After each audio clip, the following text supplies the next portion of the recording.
Selanjutnya, setelah kandang dan bang pakan sudah kita siap, maka selanjutnya mulai kita untuk mencari sapi.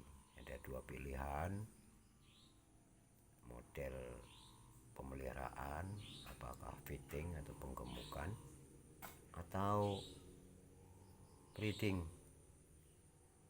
Nah, kalau saya untuk penggemukan jujur belum pernah mengkhususkan memelihara.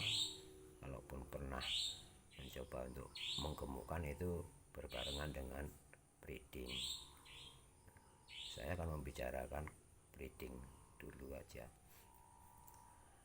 Langkah pertama yang harus kita tentukan apakah milih induk itu dimulai dari bibitan darah atau diri atau langsung indukan. Kalau yang kita beli usia diri atau masih muda, belum pernah beranak, itu sebisa mungkin kita nyarinya itu kalau bisa dari indukan yang memang sudah terjamin bagus. Mengapa ini penting kita ketahui induknya?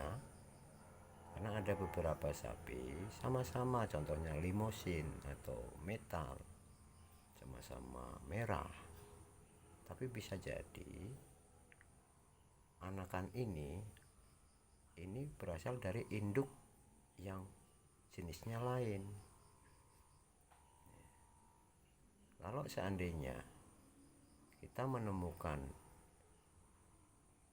bibitan atau pedetan itu bagus, terus kita teliti induknya, itu kita ketahui, kita lihat dulu induknya itu, contohnya limosin ya, pedetannya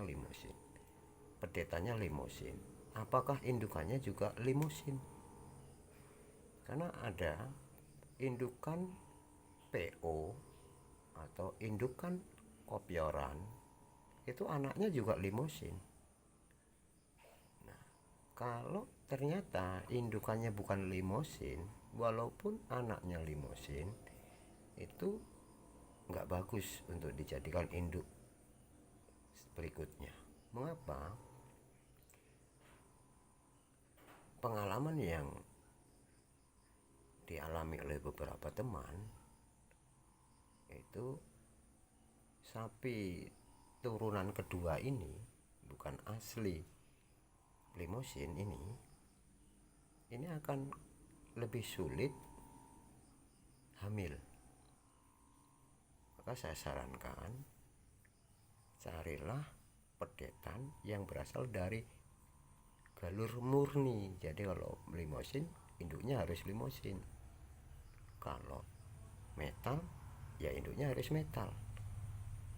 Masih aman kalau kita memiliki sapi campuran keduanya, cross.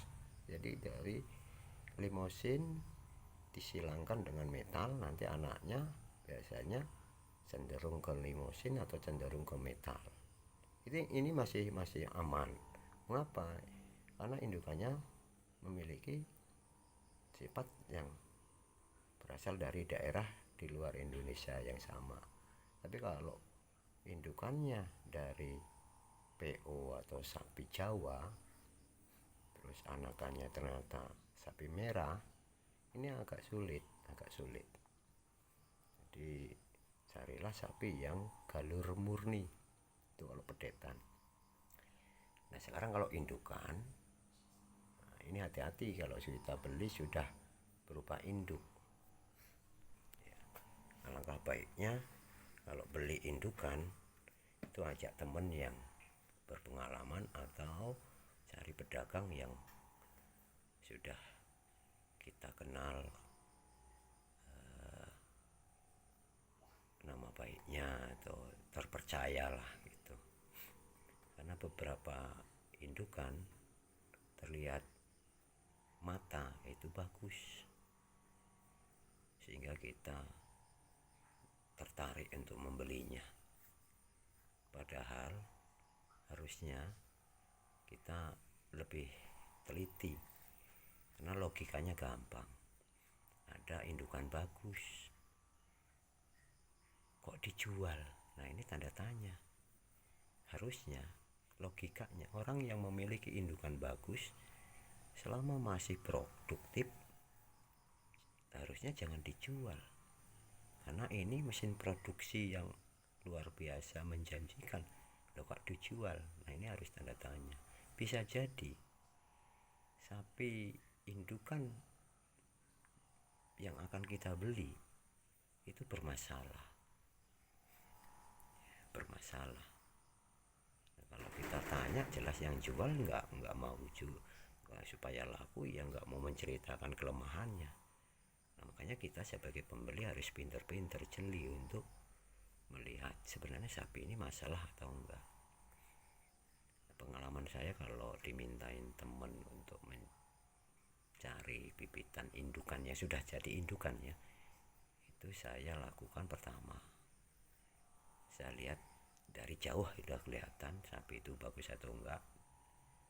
Kalau biasa-biasa saja dan teman saya minta tolong itu tertarik, itu saya nggak begitu jelimet atau teliti untuk melihatnya. Tapi kalau sapi itu bagus, nah itu kalau teman saya tertarik baru saya lihat banget, lihat teliti banget, terutama apakah sapi itu sudah hamil atau belum. Itu pertama, tanya sudah hamil atau belum. Kalau yang jual ngomong hamil tapi kita nggak yakin, kita minta apakah boleh kita undang mantri untuk ngerogoh menentukan kepastian hamil atau tidak. Karena ini kalau dia ngomong hamil, kalau kita masih ragu, ya takutnya nanti dibawa ke kandang kita ternyata zong. Maka kepastian hamil bisa ditunjukkan dari surat keterangan mantri bahwa menyatakan sapi ini hamil atau enggak.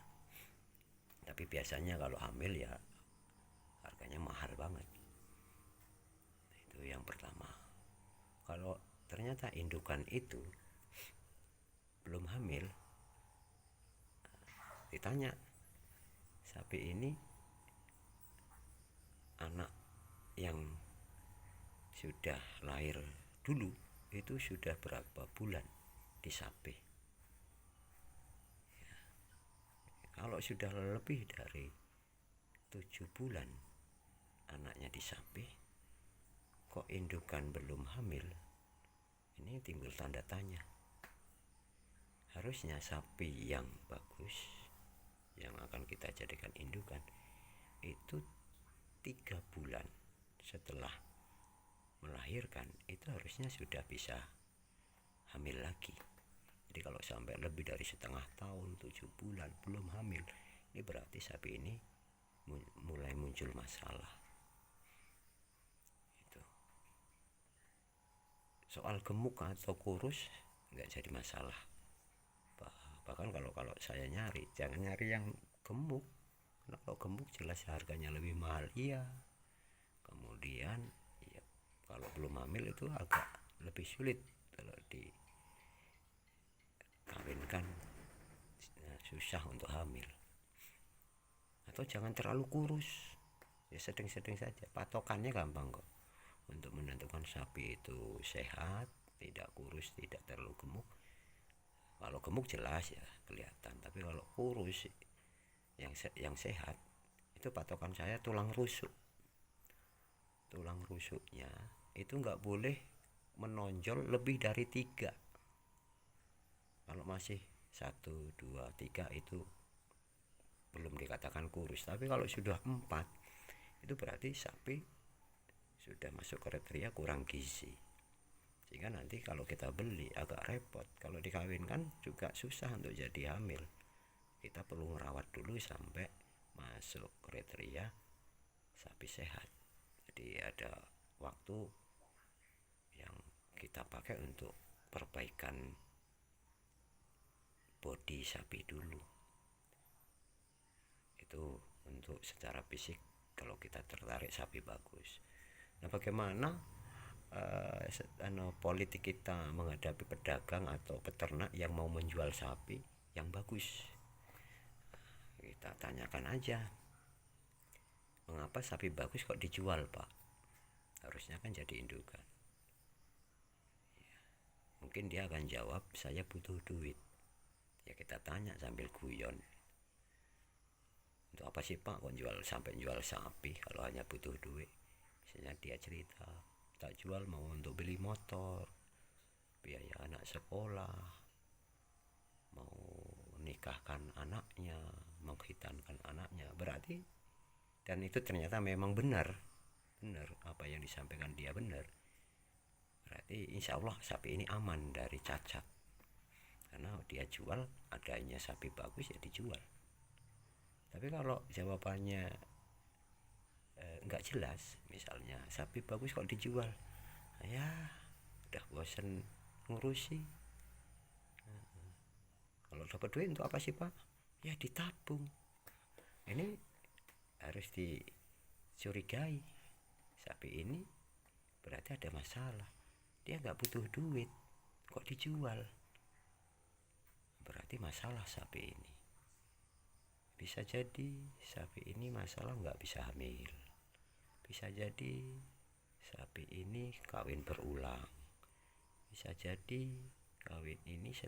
sapi ini setiap kawin men, bisa jadi saat proses kehamilan dulu itu broyong. Nah, ini hati-hati untuk beli sapi bagus. Alangkah baiknya saya sarankan, ajaklah teman yang memang sudah pengalaman untuk mencari bibitan sapi. Terima kasih.